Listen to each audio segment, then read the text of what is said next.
As the winter weather shifts, so the disruption moves with it. Glasgow Airport is the latest transport hub, working overtime in the struggle to keep Christmas commuters on time, as delays in the air are matched by delays on Scottish railways. But as more heavy snow is forecast for Scotland, in Hampshire, the last of the many cars abandoned in treacherous driving conditions is collected.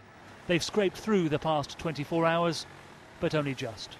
3,000 motorists had been stuck for hours in dreadful driving conditions around Basingstoke.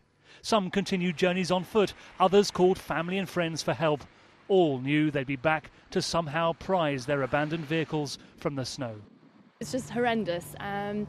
Everybody was sliding all over the place, the lorries were stopped. It was really frightening. I was really scared.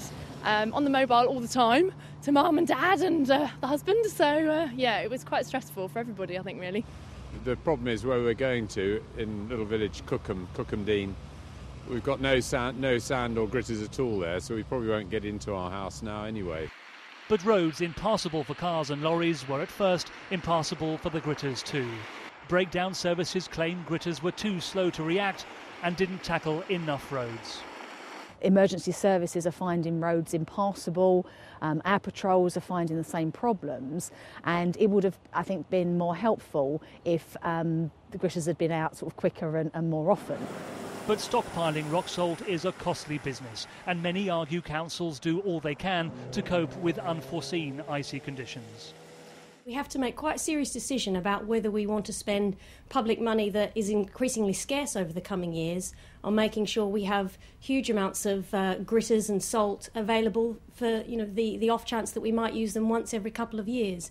And to be frank, I think councils have rightly taken the judgment that that's not a good use of taxpayers' money.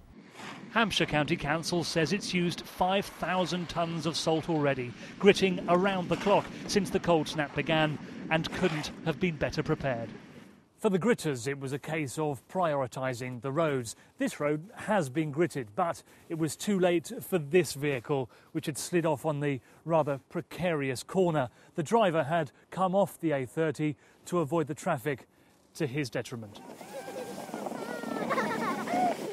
But the misfortune for some is, of course, good fortune for others. The heavy snowfall came just in time for those already enjoying the Christmas holidays. But as this depot in Aston continues to prepare for more wintry conditions in the Midlands, a warning from the RAC. If you don't need to travel, don't travel in this weather. If you do have to travel, do make sure that you're very well prepared. You've got plenty of fuel, your windscreen wipers are in good shape, your windscreen washers are full of fluid and an antifreeze type fluid that will kind of put up with the temperature. But those preparing to travel over Christmas will be glad roads are beginning to run more freely again. But don't expect the controversy over gritting to thaw just yet.